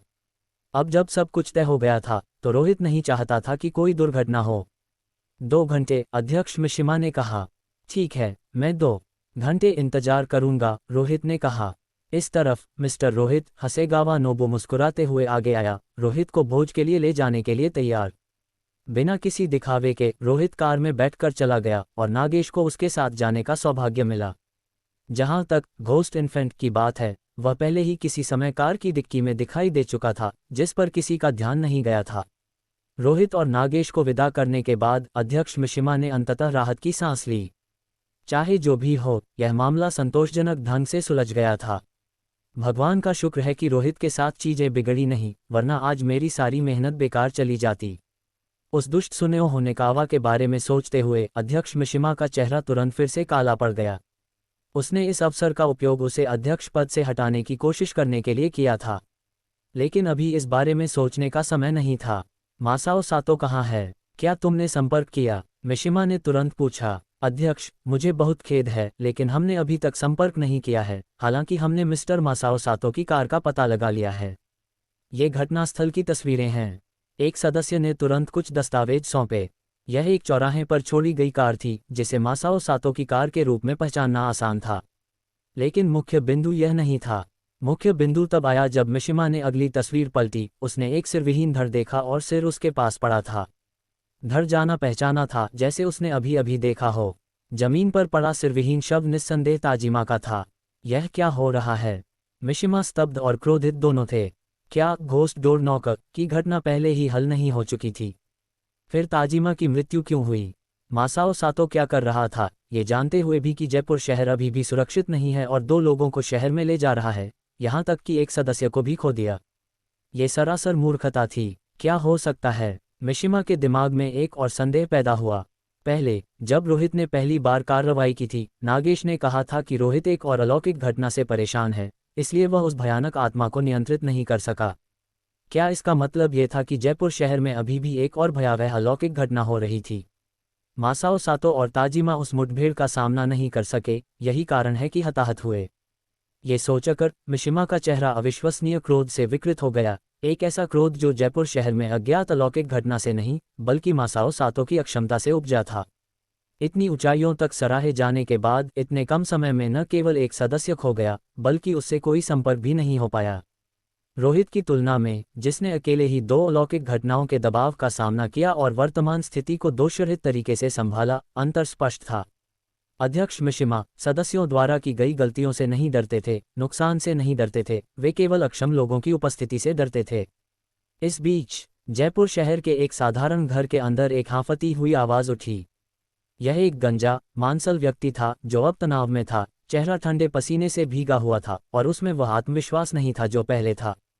कारण सरल था, उसका पीछा एक भूत कर रहा था। हाँ, अकल्पनीय, उसका पीछा वास्तव में एक खूंखार भूत कर रहा था। उसने उसे पहले ही 3 सड़कों तक दौड़ाया था और भूत ने हार मानने के कोई संकेत नहीं दिखाए थे।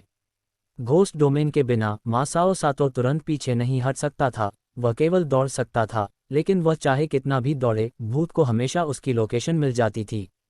क्या मैं इससे पीछा छुड़ा सकता हूँ? वह शंकाओं से भरा था, खुद पर बिल्कुल भी भरोसा नहीं था। हालांकि तभी घर के अंदर छिपते हुए उसका दिल अचानक जोर से धड़कने लगा। घर के भीतर से कदमों की आवाज सुनाई दी, जो संभवतः घर के पिछले दरवाजे से अंदर आ रहे थे। फर्श पर चमड़े के जूतों की आवाज असाधारण रूप से स्पष्ट थी। मासाओ सातो पीछे मुड़ने से नहीं रोक सका, उसकी पुतलियां तुरंत सिकुड़ गईं। घर में बाहर से रोशनी छनकर आ रही थी और उसने देखा कि उसके पीछे अचानक एक व्यक्ति प्रकट हुआ। एक ऐसा व्यक्ति जिसका कद पहले से अलग था, लेकिन इस व्यक्ति का सिर भयावह था, आधा सड़ चुका था, फिर भी दूसरा आधा हिस्सा बरकरार था, जो एक मानवीय चेहरे का हिस्सा दिखा रहा था, जो पहले से बड़ा हो गया था, जैसे ये भूत का चेहरा धीरे धीरे पुनर्जीवित हो रहा हो। यह विश्वास करना मुश्किल था कि कुछ ही समय में एक जीवित व्यक्ति के चेहरे वाला एक खूंखार भूत इस दुनिया में दिखाई देगा। और ऐसे भूत को पहचानना कठिन होगा क्योंकि एक जीवित व्यक्ति से अंतर नगण्य होगा। एकमात्र अपरिवर्तनीय विशेषता वे सुन्न, मृत धूसर ग्रे आंखें थीं। भागो, मासाओ सातो ने अपने दांत पीसे। उसे भागते रहना था, क्योंकि भूत पीछे से उसे देख रहा था, उसे भूत की नज़र से बाहर निकलना था। ताजिमा को भूत ने देख लिया था और वह तुरंत जमीन पर गिरकर मर गया था। रास्ते में उसने लड़ने के बारे में नहीं सोचा था, लेकिन वह शक्तिहीन था, क्योंकि जिस क्षण उसे निशाना बनाया गया, उसके शरीर के भीतर का भूत दब गया। ये दमन इतना तेज था, इतना तेज कि कुछ सेकंड की हिचकिचाहट का मतलब मौके पर ही मौत थी। यह मुझ पर ही क्यों टिका है? मासाओ सातो सामने के दरवाजे से बाहर निकला और जल्दी से भागना शुरू कर दिया। हालांकि वह जानता था कि जो भूत घर में दिखाई दिया और जो उसके सामने आने वाला था, वह वास्तव में एक ही नहीं था। सिर समान थे, लेकिन शरीर अलग थे। कभी वह एक पुरुष था, तो कभी एक महिला या कोई बूढ़ा व्यक्ति। जैसे खूंखार भूत का सिर किसी भी क्षण किसी जीवित व्यक्ति के शरीर पर आक्रमण कर देगा। सबसे भयानक हिस्सा यह था कि मासाओ सातो को कोई अंदाजा नहीं था कि इस शहर में कितने लोग इस भूत के शरीर बन चुके हैं। जैसे जैसे वह भागता रहा, पास के एक छिपे हुए अंधेरे कोने में धूसर और मृत आंखों की एक जोड़ी उसे लगातार देख रही थी। परछाइयों में से थोड़ा पीला रंग और कठोर चेहरे वाला एक आदमी, जिसमें से एक अजीब आभा निकल रही थी, प्रकट हुआ। सूट पहने, साफ सुथरा, सड़न का कोई निशान नहीं। वह एक जीवित व्यक्ति जैसा था। नहीं, वह जीवित नहीं था, उसका शरीर बर्फ जैसा ठंडा था, एक ताजी लाश जैसा। काफी देर बाद सूट पहने हुए ये ठंडी लाश, जिसमें एक जीवित व्यक्ति का चेहरा और मृत आंखों की एक जोड़ी थी, धीरे से मुड़ी और चली गई। वह शहर की ओर बढ़ा और जल्दी से लोगों के बीच घुल मिल गया। उन लोगों की तरह जो किसी तरह बच गए थे, लेकिन वे लोग कभी कल्पना भी नहीं करेंगे कि इंसान की खाल पहने एक भयानक भूत उनके बीच घुसपैठ कर चुका है। अध्याय 702 अदृश्य अस्तित्व। भूत प्रेत भगाने वाले क्लब एक्सोर्सिज्म क्लब का मुख्यालय ओसाका शहर में स्थापित था, जो जयपुर शहर से अधिक दूर नहीं था। क्षेत्र का आकार सीमित था और शहरों के बीच की दूरी काफी कम थी। यही कारण है कि यह समझने के बाद रोहित को एहसास हुआ कि अध्यक्ष मिशिमा डोर नॉकिंग घोस्ट, दरवाजा खटखटाने वाला भूत की घटना को सुझाने के लिए इतने उत्सुक क्यों थे। क्योंकि उस द्वेषपूर्ण आत्मा के लिए गतिविधि का अगला क्षेत्र ओसाका शहर हो सकता था। एक बार जब यह वहां पहुंच जाता, तो जापान की स्थिति पूरी तरह से नियंत्रण से बाहर हो जाती। भोज का स्थान एक ऐतिहासिक आभा वाले पुराने हवेलीनुमा घर में व्यवस्थित किया गया था। इसमें मंडपों और मीनारों की वास्तुकला शैली थी। आंगन में कलकल करती धाराएं और प्राचीन आकर्षण था। आधुनिक शहर में ऐसी जगह अत्यंत दुर्लभ थी। रोहित कार से उतरा और हसेगावा नोबू के पीछे पीछे हवेली में गया। जैसे ही वह अंदर गया, उसने थोड़ा माथे पर बल डाला और हवेली की एक निश्चित दिशा में देखा, जिसने उसे कुछ हद तक असहज महसूस कराया। ऐसा लग रहा था जैसे उसकी घोस्ट टाइप भूतिया आंख उसे किसी प्रकार की चेतावनी दे रही थी। मिस्टर रोहित, कृपया इस तरफ आएं, हसेगावा नोबू ने विनम्रता से कहा। उसका चेहरा मुस्कुरा रहा था। ये जगह क्या है? रोहित ने पूछा। हसेगावा नोबू ने उत्तर दिया, यह विशेष रूप से वीआईपी के लिए निर्दिष्ट क्षेत्र है। केवल आप जैसे कद के व्यक्ति ही यहाँ आने के योग्य हैं। मैं अशांत महसूस कर रहा हूँ, रोहित ने स्पष्ट रूप से कहा। हसेगावा नोबू का चेहरा थोड़ा बदल गया, उसने तुरंत उत्तर दिया, यह शायद क्लब के अन्य सदस्य हो सकते हैं। कृपया बुरा न माने मिस्टर रोहित, ये जगह पूरी तरह सुरक्षित है। मैं अपने जीवन की गारंटी देता हूँ। वह गुप्त रूप से हैरान था कि रोहित ने प्रवेश करते ही विसंगति को भांप लिया था। उम्मीद है, भोज कब शुरू होगा? रोहित ने पूछा। आधे घंटे में। इससे पहले कोई आपको स्नान के लिए मार्गदर्शन करेगा? हसेगावा नोबू ने कहा। जरूरत नहीं है, मैंने पहले ही हॉट स्प्रिंग में स्नान किया है, मैं गंदा नहीं हूँ, रोहित ने जवाब दिया। वह किसी और के इलाके में स्नान नहीं करना चाहता था, खासकर इसलिए क्योंकि यह उसकी शारीरिक स्थिति की जांच करने की एक चाल हो सकती थी। इसके अलावा उसके हाथ पर फायरवुड नाइफ, जलाऊ लकड़ी का चाकू के उपयोग का दुष्प्रभाव था, जो धीरे धीरे सड़ रहा था, इसलिए उसे और भी सतर्क रहना था। उस स्थिति में मैं केइको को आपकी देखभाल जारी रखने के लिए कहूंगा, हसेगावा नोबू ने कहा। तभी पारंपरिक किमोनो पहने एक छोटी और प्यारी युवती मुस्कुराती हुई आई। वह केइको थी, जिसे रोहित ने पहले जयपुर शहर के बाहर हॉट स्प्रिंग होटल में छोड़ा था। मिस्टर रोहित, हम फिर मिले, केइको ने मुस्कुराते हुए कहा। रोहित ने उसकी ओर देखा और थोड़ा माथा सिकोड़ा। ऐसा लगता है कि कुछ चीजें आपके नियंत्रण से बाहर भी हैं। क्या ये भी क्लब का आदेश था? नहीं, ये केइको का अपना विचार था। मैं बस व्यक्तिगत रूप से धन्यवाद देना चाहती थी। आप बाहर से उदासीन लग सकते हैं, लेकिन आप वास्तव में बहुत सौम्य व्यक्ति हैं, केइको ने गंभीरता से मुस्कुराते हुए कहा। कृतज्ञता जानने वाले व्यक्ति को नापसंद करना मुश्किल है, रोहित ने स्थिर दृष्टि के साथ कहा। आप उन लोगों से कहीं बेहतर हैं जिनसे मैं पहले मिला हूं। तारीफ के लिए धन्यवाद मिस्टर रोहित। केइको बहुत खुश है, उसने फिर मुस्कुराते हुए कहा। उस समय रोहित ने बगल में खड़े हसेगावा नोबू की ओर देखा, फिर बोला, मैं आपके क्लब से किसी को नहीं लूंगा, लेकिन अगर भविष्य में मुझसे संपर्क करने की आवश्यकता हो तो उसे ऐसा करने दें। दूसरों की तुलना में केइको थोड़ी अधिक भरोसेमंद लगती है। हसेगावा नोबू ने सहमति में अपना सिर हिलाया। उसे पता था कि रोहित केइको की देखभाल कर रहा था और साथ ही भविष्य के सहयोग का संकेत भी दे रहा था। मिस्टर रोहित की देखभाल के लिए मैं वास्तव में आभारी हूं, केइको ने गहरे सम्मान के साथ झुककर कहा। रोहित के शब्द भविष्य में उसकी सुरक्षा सुनिश्चित करने के लिए पर्याप्त थे। एक साधारण व्यक्ति के लिए यह सफलता की ओर अग्रसर होने जैसा था। कुछ भी नहीं, रोहित ने हाथ लहराया और आगे बढ़ गया। ये जगह है। रोहित क्षेत्र से परिचित नहीं था, लेकिन जल्दी ही एक एकांत पिछवाड़े में पहुंच गया जहां बहुत कम लोग आते जाते थे। फिर भी इस स्थान से एक बेचैनी भरी भावना निकल रही थी। यह एक पारंपरिक शैली का घर था, जिसमें स्लाइडिंग दरवाजे थे। आसपास छिपे हुए निगरानी कैमरे लगे थे। मिस्टर रोहित, केइको का इंतजार करें, पीछे से केइको ने पुकारा। रोहित ने उसे नजरअंदाज कर दिया और सीधे अलग घर की ओर चलना जारी रखा। वह किसी चीज को छुपाने के इरादे से नहीं था, वह बस अपनी जिज्ञासा शांत करना चाहता था। क्या आप रास्ता भटक गए हैं, सर? इससे पहले कि वह करीब पहुंच पाता, एक आवाज गूंजी और किमोनो पहने एक अधेड़ उम्र का व्यक्ति घर के छज्जे के नीचे मुस्कुराता हुआ दिखाई दिया। रोहित ने अपनी भौहें सिकुड़ी, क्योंकि अनुवादक के बिना वह समझ नहीं पा रहा था। यह क्षेत्र वर्तमान में जनता के लिए बंद है और आगंतुकों के लिए वर्जित है। मुझे उम्मीद है कि आप समझ सकते हैं, किमोनो वाले व्यक्ति ने मित्रवत लहजे में कहा। अभी भी समझ न पाने पर रोहित की नज़र उस व्यक्ति के पीछे के कमरे पर टिकी रही। मिस्टर रोहित, केइको हड़बड़ी में दौड़ती हुई आए। बिल्कुल सही समय पर। सामने वाले व्यक्ति को देखो, उसे कहो कि जो उसने अभी कहा उसे दोहराए और फिर मेरे लिए अनुवाद करे, रोहित ने सीधे कहा। उसे आश्चर्य हुआ जब केइको ने अवाक होकर कहा, व्यक्ति? मिस्टर रोहित, यहाँ केवल केइको है, कोई और नहीं। हम कोई नहीं। रोहित ने पहले आश्चर्य से केइको की ओर देखा, लेकिन जल्द ही उसे एहसास हुआ कि कुछ गलत था। केइको के पास ये नाटक करने का कोई कारण नहीं था। एकमात्र संभावना ये थी कि वह वास्तव में उसे देख ही नहीं पा रही थी। क्या ये केवल मुझे दिखाई देता है या मैं अप्रभावित हूँ? रोहित ने तुरंत छज्जे के नीचे वाले व्यक्ति पर ध्यान केंद्रित किया। ये व्यक्ति संभवतः एक घोस्ट मास्टर, भूत का स्वामी था जिसकी अलौकिक शक्ति ने इस घर को प्रभावित किया था। बिना किसी विकल्प के रोहित ने जो उसने कहा था उसे दोहराया। केइको ने हंसते हुए अनुवाद किया, इसका मतलब है कि मेहमानों को जाने के लिए कहा जा रहा है। उस कमरे में क्या है? रोहित ने सीधे पूछा। छज्जे वाले व्यक्ति ने कहा, एक अशुभ कलाकृति। यदि मेहमान रुचि रखते हैं तो इसे बाद में भोज में प्रदर्शित किया जा सकता है, लेकिन जल्दबाजी में जांच की अनुमति नहीं है। अशुभ कलाकृति। रोहित की अभिव्यक्ति थोड़ी बदल गई। छज्जे वाले व्यक्ति ने कहा, यह सामान्य है। हर घोस्ट मास्टर जो यहाँ आता है ऐसा ही कहता है। आप बस इसे भांपने वाले सबसे तेज हैं। लेकिन अब आपको जाना चाहिए। केइको के अनुवाद के माध्यम से रोहित ने बात का सार समझ लिया। वह घर के अंदर क्या था इसे खोजने में नहीं उलझा, क्योंकि वह कोई परेशानी नहीं चाहता था। वह बिना किसी झगड़े के मुड़ गया। केइको हैरान थी, उसने शुरू से अंत तक उस घर के छज्जे के नीचे किसी को नहीं देखा था। ये पूरी तरह से खाली था। यह एक अस्पष्टीकृत अलौकिक घटना थी। रोहित के जाने के बाद छज्जे वाला व्यक्ति भी बिना किसी निशान के गायब हो गया, जैसे वह कभी अस्तित्व में ही नहीं था।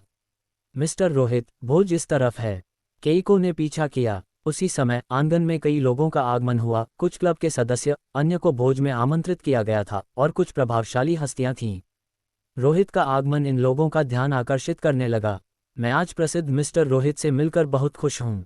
सूट पहने एक बुजुर्ग सज्जन तुरंत आगे आए, मुस्कुराते हुए झुककर अपना नाम कार्ड पेश किया। यह मेरा कार्ड है।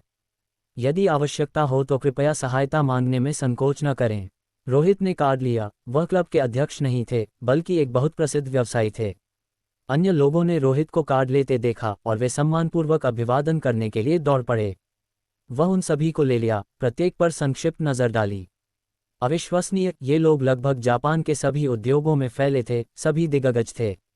यदि मिस्टर रोहित को ये दृश्य पसंद नहीं है तो वह भोज हॉल में जा सकते हैं, केइको ने धीरे से फुसफुसाया। रोहित ने सिर हिलाया और नेटवर्किंग से बाहर निकल गया। हालांकि जैसे ही वह भोज हॉल में पहुंचा उसने एक परिचित आकृति देखी। वह मासाओ सातो था, जिसे उसने अभी कुछ समय पहले जयपुर शहर में देखा था। मासाओ सातो बाहर से बड़े कदमों के साथ अंदर आया, पीला और परेशान दिख रहा था, जैसे वह सदमे या गुस्से में हो। रोहित ने उसे देखा और उसने रोहित को देखा। उस समय मासाओ सातो की आंखें असाधारण रूप से काली थीं, जिसमें पहले वाली शालीनता के बजाय शत्रुता की भावना झलक रही थी। जयपुर शहर से जिंदा बाहर निकलना आसान नहीं रहा होगा, मिस्टर मासाओ सातो, रोहित ने हल्की मुस्कान के साथ कहा, जैसे अनुमान लगा रहा हो कि दूसरे को झटका लगा है। मासाओ सातो आगे बढ़कर कुछ कहना चाहता था, लेकिन उसके बगल वाले व्यक्ति ने उसे रोक दिया। उसने जोर से फुफकारा और मुड़ गया। इस समय रोहित को यह अजीब लगा। उन्हें मासाओ सातो जैसे व्यक्ति को इस भोज में क्यों आमंत्रित करना था? और केवल वह नहीं, ऐसा लगता था कि अन्य घोस्ट मास्टर्स को भी आमंत्रित किया गया था। क्या यह एक जाल हो सकता है? रोहित की कल्पना काम करने लगी। ये क्लब का जाल नहीं हो सकता था, यह एक महत्वपूर्ण, भव्य सभा की तरह लग रहा था। हालांकि वह इसका हिस्सा था, लेकिन ये स्पष्ट रूप से केवल उसके लिए आयोजित नहीं की गई थी। अध्यक्ष मिशिमा के पास उसके लिए कुछ और योजना थी। रोहित ने समय देखा। उसके पास अभी भी घोस्ट कैबिनेट के साथ व्यापार शुरू करने के लिए जयपुर शहर लौटने का समय था। जब तक क्लब को डोर नॉकिंग घोस्ट के परिवहन की व्यवस्था करनी थी, तब तक वह भोजन कर सकता था।